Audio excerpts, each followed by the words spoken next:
जय विजय का वैकुंठ से पतन, पतन मतलब समाप्ति, गिरना, पतन खत्म हो जाता है। वैकुंठ से गिर गए कौन? जय और विजय।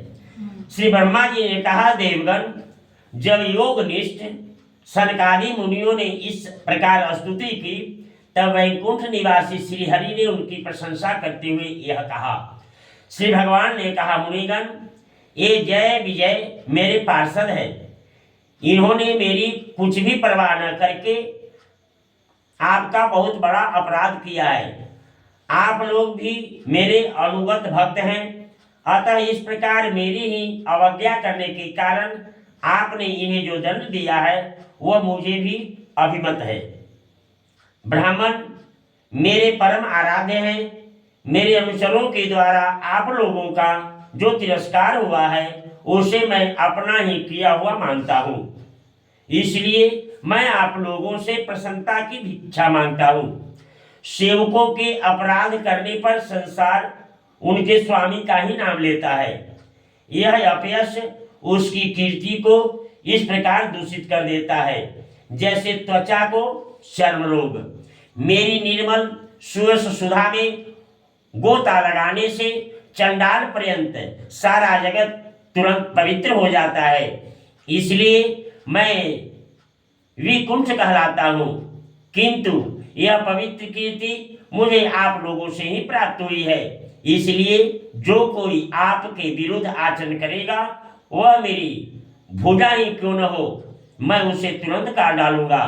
आप लोगों की सेवा करने से ही मेरी चरण रज को ऐसी पवित्रता प्राप्त हुई है कि वह सारे पापों को तत्काल नष्ट कर देती है, और मुझे ऐसा सुंदर स्वभाव मिला है कि मेरे उदासीन रहने पर भी लक्ष्मी जी मुझे एक क्षण के लिए भी नहीं छोड़ती। यद्यपि इन्हीं के लिए मात्र कृपा कटाक्ष के लिए अन्य ब्रह्मादि देवता नाना प्रकार के नियमों एवं व्रतों का पालन करते हैं।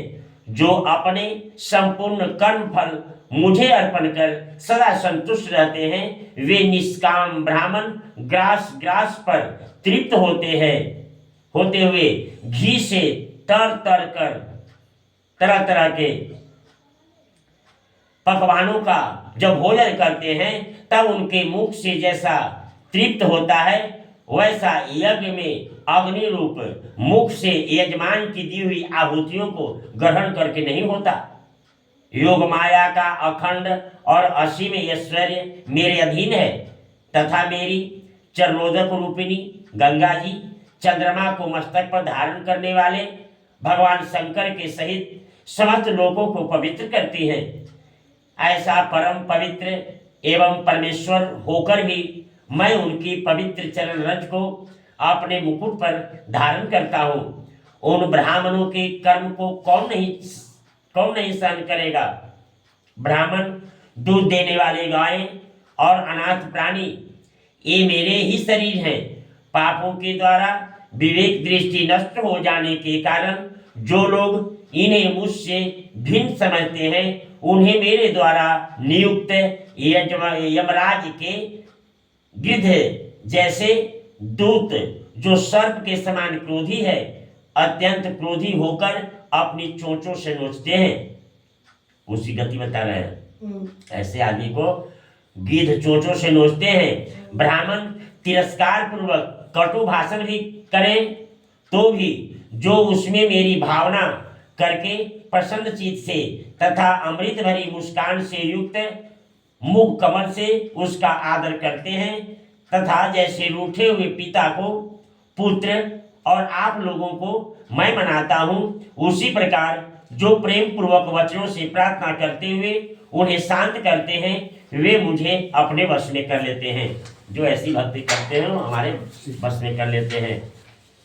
मेरे इन सेवकों ने मेरा अभिप्राय न समझकर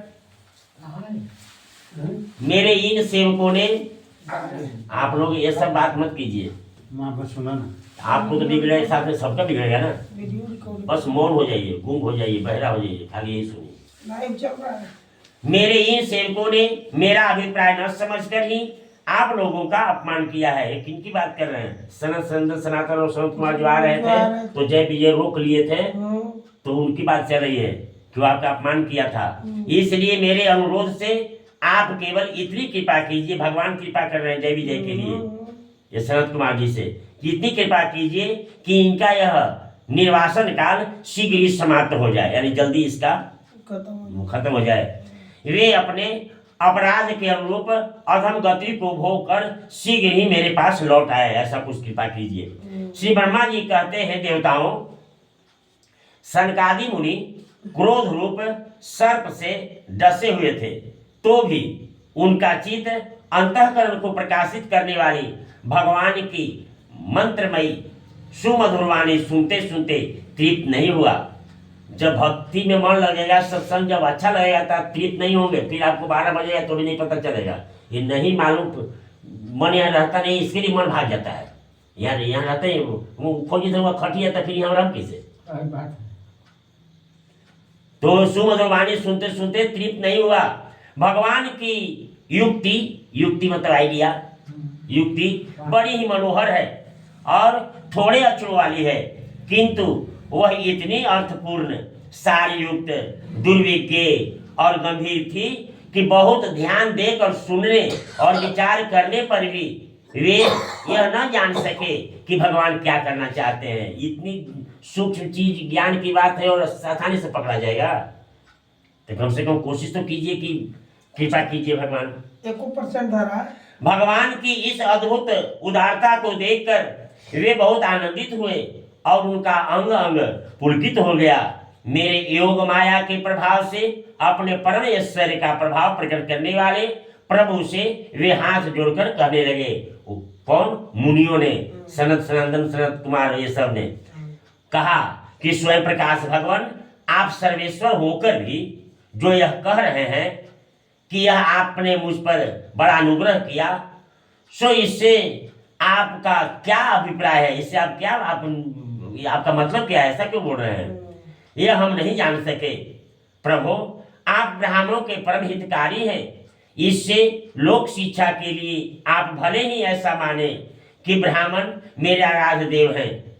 वस्तुतः तो ब्राह्मण तथा देवताओं के भी देवता, ब्रह्मा जी के भी आप ही आत्मा और आराध्य देव हैं। आप तो सबके भगवान हैं, आप ऐसे क्यों हमारे सामने हाथ जोड़ रहे हैं? सनातन धर्म आपसे ही उत्पन्न हुआ है। आपके अवतारों द्वारा ही समय समय पर उसकी रक्षा होती है तथा निर्विकार स्वरूप आप ही धर्म के परम गुह्य रहस्य हैं। यह शास्त्रों का मत है। आपकी कृपा से निवृत्ति परायण योगी जन सहज में ही मृत्यु रूप संसार सागर से पार हो जाते हैं, सहज में ही, बिना तकलीफ के। फिर भला दूसरा कोई आप पर क्या कृपा कर सकता है? भगवान दूसरे अर्थार्थी, अर्थार्थी मतलब धन की इच्छा वाले, अर्थार्थी, अर्थ मतलब धरती, अर्थ माने धन और आर्थी माने कि कामना, अर्थार्थी। उन जिनकी चरण रज को सर्वदा अपने मस्तक पर धारण करते हैं, वे लक्ष्मी जी निरंतर आपकी सेवा में लगी रहती हैं। सो ऐसा जान पड़ता है कि भगवान भाग्यवान भक्त जन आपके चरणों पर तो नूतन तुलसी की मालाएं अर्पण करते हैं। उन पर गुंजार करते हुए भौरों के समान वे भी आपके पाद पद्मों को ही अपना निवास स्थान, पाद पद्मों, पैर का निवास स्थान बनाना चाहते हैं, किंतु अपने पवित्र चरित्रों से निरंतर सेवा में तत्पर रहने वाली उन लक्ष्मी जी का भी आप विशेष आदर नहीं करते। विष्णु भगवान की बात है, आप विशेष आदर लक्ष्मी जी को भी नहीं करते। आवाज आ रहा था। आप तो अपने भक्त से ही विशेष प्रेम रखते हैं। कौन देगा?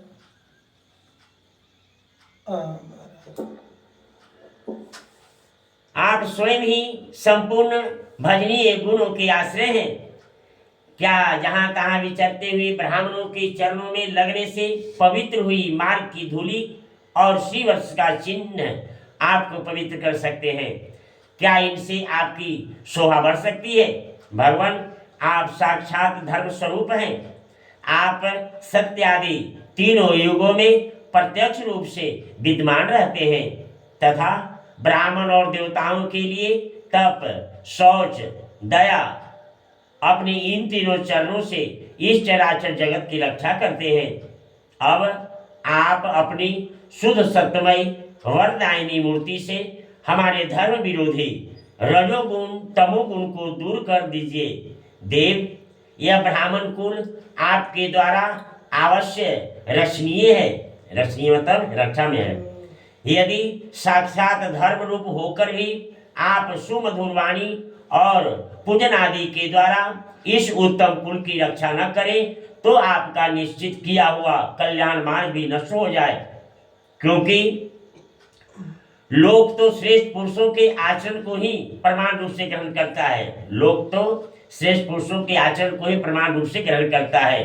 प्रभु, आप सत्गुण की खान हैं और सभी जीवों का कल्याण करने के लिए उत्सुक है। इसी से आप अपनी भक्ति रूप राजा आदि के द्वारा धर्म के शत्रुओं का संहार करते हैं। क्योंकि वेद मार्ग का उच्छेद आपको अभिष्ट नहीं है।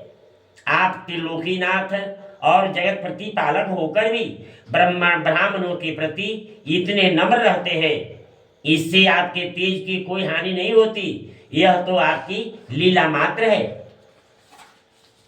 सर्वेश्वर, इन द्वारपालों को आप जैसा उचित समझे वैसा दंड दें अथवा पुरस्कार रूप में इनकी वृत्ति बढ़ा दें। हम निष्कपट भाव से सब प्रकार आपसे सहमत हैं।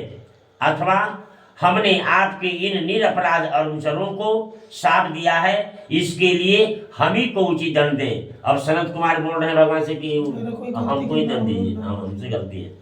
हमें वह भी सहर्ष स्वीकार है। श्री भगवान ने कहा कि मुनिगण, आपने इन्हें जो शाप दिया है, सच जानिए वह मेरी ही प्रेरणा से हुआ है। अब वे शीघ्र ही दैत्य योनि को प्राप्त होंगे और वहां क्रोध वेश से बढ़ी हुई एकाग्रता के कारण सुदृढ़ योग संपन्न होकर फिर जल्दी ही मेरे पास लौट आएंगे। श्री ब्रह्मा जी कहते हैं, तदंतर उन मुनीश्वरों ने नयनाभिराम भगवान विष्णु और उनके स्वयं प्रकाश वैकुंठ धाम के दर्शन करके प्रभु की परिक्रमा की और उन्हें प्रणाम कर तथा उनकी आज्ञा पा भगवान के ऐश्वर्य का वर्णन करते हुए प्रमुदित हो वहां से लौट गए। फिर भगवान ने अपने अनुचरों से कहा, जाओ, मन में किसी प्रकार का भय मत करो, तुम्हारा कल्याण होगा। मैं सब कुछ करने में समर्थ होकर भी ब्रह्म तेज को मिटाना नहीं चाहता, क्योंकि ऐसा भी मुझे अभिमत भी है। एक बार जब मैं योग निद्रा में स्थित हो गया था, तब तुमने द्वार में प्रवेश करती हुई लक्ष्मी जी को रोका था। उस समय उन्होंने क्रोध होकर पहले ही तुम्हें एक शाप दे दिया था। अब दैत्य योनि में मेरे प्रति क्रोधाकार वृत्ति रहने से तुम्हें जो एकाग्रता होगी, उससे तुम इस विप्र मतलब ब्राह्मण विप्र तिरस्कार जनित पाप से मुक्त हो जाओगे और फिर थोड़े ही समय में मेरे पास लौट आओगे। द्वारपालों को इस प्रकार आज्ञा दे भगवान ने विमानों की श्रेणियों से सुसज्जित अपने सर्वाधिक श्री संपन्न धाम में प्रवेश किया। उस उल्लंघनीय भगवद धाम में ही श्रीहीन हो गए तथा उनका सारा गर्व गलित हो गया। श्रीहीन मतलब तेजहीन फीका हो गए। पुत्रों, फिर जब वे वैकुंठ लोक से गिरने लगे, तब वहां श्रेष्ठ विमानों पर बैठे हुए वैकुंठ वासियों में महान हाहाकार मच गया। इस समय दीति के गर्भ में स्थित जो कश्यप जी का उग्र तेज है, उसमें भगवान के उन पार्षद प्रवरों ने भी प्रवेश किया। उन दोनों असुरों के तेज से ही तुम उसका तेज फीका पड़ गया है। इस प्रकार भगवान ऐसा ही करना चाहते हैं, जो आदि पुरुष संसार की उत्पत्ति, स्थिति और लय के कारण है, जिनकी योग माया को बड़े बड़े योगी जन भी बड़ी कठिनता से पार कर पाते हैं। पार कर पाना मतलब समझ पाना। वे तत्वादि तीनों गुणों के नियंता श्री हरि ही हमारा कल्याण करेंगे। अब इस विषय में हमारे विशेष विचार करने से क्या लाभ हो सकता है। इति श्रीमद्भगवते महापुराणे परमहंसा संहिताया तृतीय स्कंदे षोडशो अध्याय। जय श्री कृष्ण। दो अध्याय और बच रहा है। हिरण्यकशिपु और हिरण्याक्ष का जन्म, वही जो जय विजय जो श्राप से हुए ना, तो अब ये होंगे। हिरण्यकशिपु और हिरण्याक्ष का जन्म तथा हिरण्याक्ष की दिग्विजय। श्री मैत्री जी ने कहा, विदुर जी, ब्रह्मा जी के कहने से अंधकार का कारण जानकर देवताओं की शंका निवृत्ति हो गई और फिर वे सब स्वर्ग लोक को लौट आए। इधर दीति को अपने पति देव के कथनानुसार पुत्रों की ओर से उपद्रव आदि की आशंका बनी रहती थी कि हमारे पुत्र ऐसे होने वाले हैं, वही जय विजय यहाँ बन के आ रहा है। इसलिए जब पूरे 100 वर्ष बीत गए तब उसी साध्वी ने 2 समझ मतलब जुड़वा पुत्र उत्पन्न किए। उनके जन्म लेते के समय स्वर्ग, पृथ्वी और अंतरिक्ष में अनेकों उत्पात होने लगे, यानी कि अपशकुन होने लगे। जैसे हिरण्यकशिपु और हिरण्याक्ष का जन्म हुआ, वो जो जय विजय आगे जो कथा है जय विजय का सुनते ना, तो हमारा पूरा ध्यान से था वही 100 वर्ष में ही, तो माने कि वो श्राप के कारण वो जय विजय नीचे आए, तो यहाँ हिरण्यकशिपु बने और हिरण्याक्ष। तो जब जन्म लिए तो पृथ्वी, स्वर्ग और अंतरिक्ष में उत्पात होने लगे। उनसे लोग अत्यंत भयभीत हो गए। जहां तहां पृथ्वी और पर्वत कांपने लगे। सब दिशाओं में दाह होने लगा। दाह मतलब आग। जगह जगह उल्कापात मतलब आग बरसना, उल्कापात होने लगा। बिजलियां गिरने लगी और आकाश में अनिष्ट सूचक, अनिष्ट माने कि कुछ खराब हो ऐसा सूचक, कौवा बोलना, कुत्ता बोलना, सियार बोलना, ये सब है ना। अपशकुन, शिकुशन, धूमकेतु, पुतल, तारे दिखाई देने लगे। बार बार साए साए करती हुई बड़े बड़े पीछों को लहराती हुई बड़ी विकट असह्य वायु चलने लगी। सनासन हवा चल रही थी, डरावना। उस समय आंधी उसकी सेना और उड़ती हुई धूल ध्वजा के समान जान पड़ती थी। बिजली जोर जोर से चमककर मानो खिलखिला रही थी। घटाओं ने ऐसा सघन रूप धारण कर किया कि सूर्य, चंद्र आदि ग्रहों में के लुप्त हो जाने से आकाश में गहरा अंधेरा छा गया। उस समय कहीं कुछ भी दिखाई नहीं देता था। समुद्र दुखी मनुष्य की भांति कोलाहल करने लगा। उसमें ऊंची ऊंची तरंगे उठने लगी, माने समुद्र उफलाने लगा और उसके भीतर रहने वाले जीवों में तत्काल हलचल मच गई। नदियों तथा अन्य जलाशयों में भी बड़ी खलबली मच गई और उनके कमल सूख गए। सूर्य और चंद्रमा बार बार ग्रसे जाने लगे तथा उनके चारों ओर अमंगल सूचक मंडल बैठने लगे। बिना बादलों के ही गरजने का शब्द होने लगा, बिना बादल के गरजी थे। तथा गुफाओं में से रथ के घरघराहट सा शब्द निकलने लगा। गांवों में गीदड़, उल्लुओं के भयानक शब्द के साथ ही सियारियां मुख से दहकती हुई आग उबल रही है, अमंगल शब्द कर रही है। जहां तहां कुत्ते अपनी गर्दन ऊपर उठा करके गाने और कभी रोने के समान भांति भांति के शब्द करने लगे। विदुर जी, झुंड के झुंड गधे अपने कठोर खुरों से पृथ्वी को खोदते और रेंगते शब्द मतवाले होकर इधर उधर दौड़ने लगे।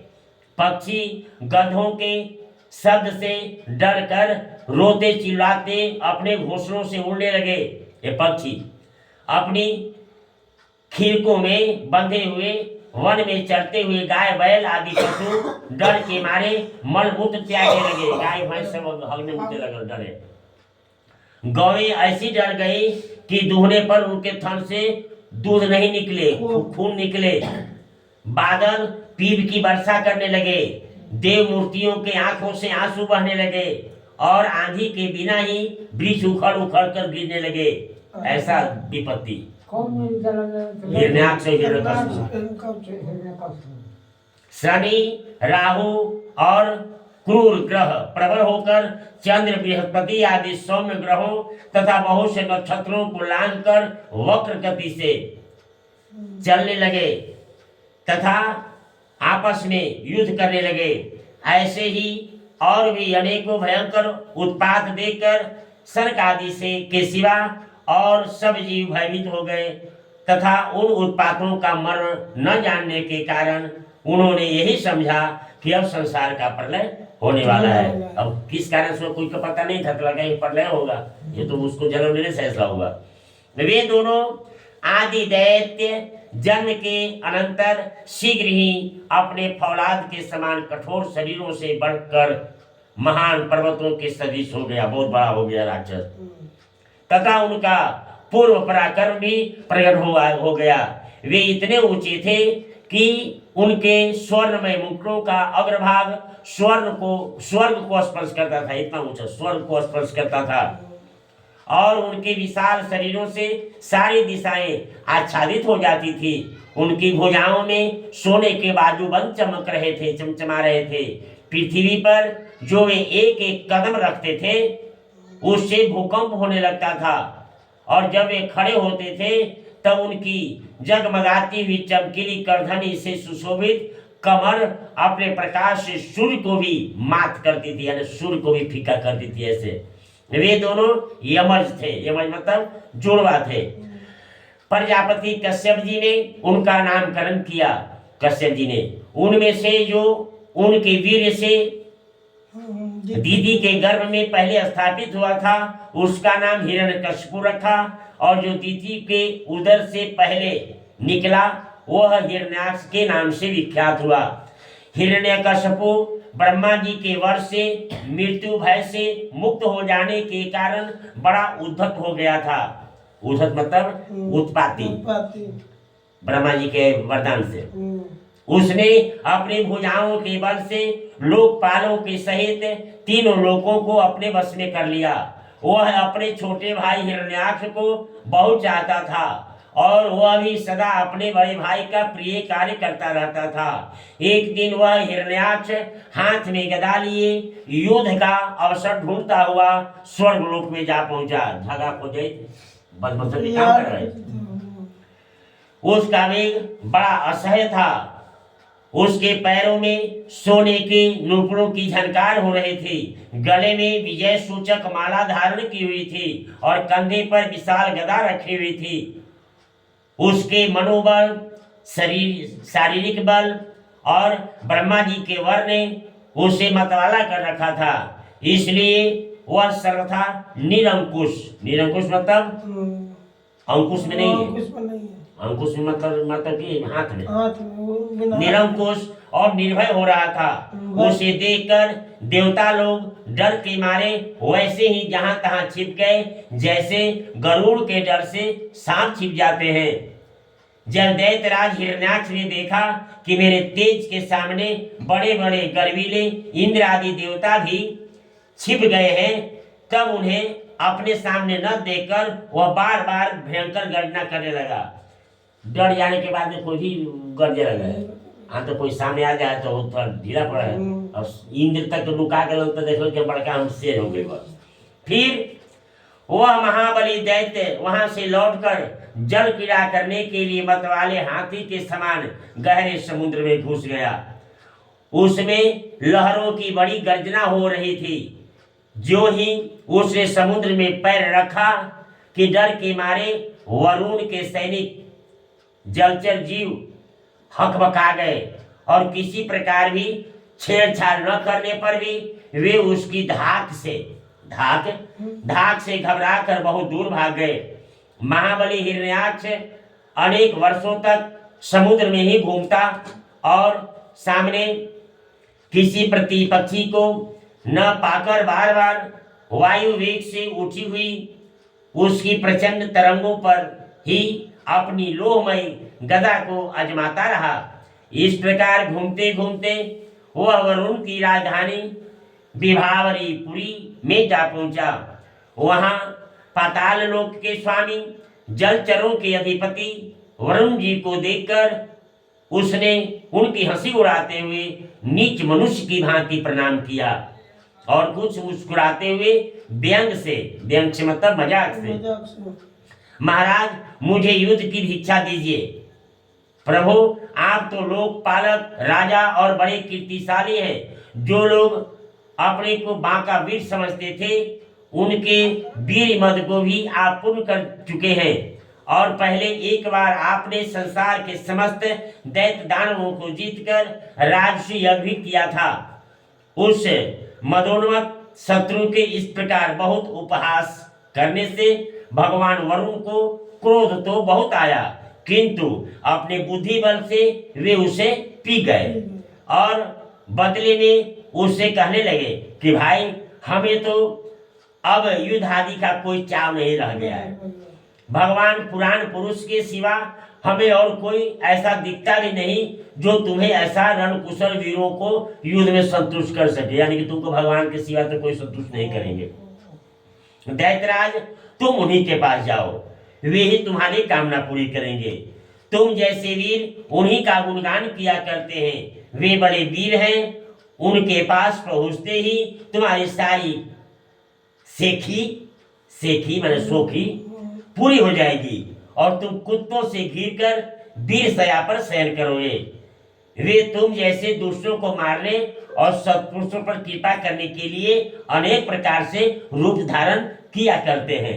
इति श्रीमद्भगवते महापुराणे परमहंस्या संहितायां तृतीय स्कंदे हिरण्याक्ष दिग्विजयो सप्तदशोऽध्यायः अध्यायः। जय श्री कृष्ण।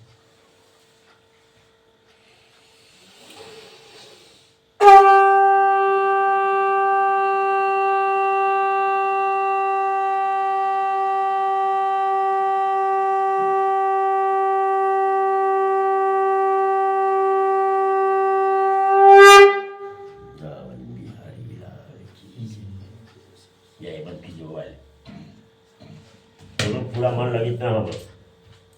ये सब ज्यादा भी इधर होंगे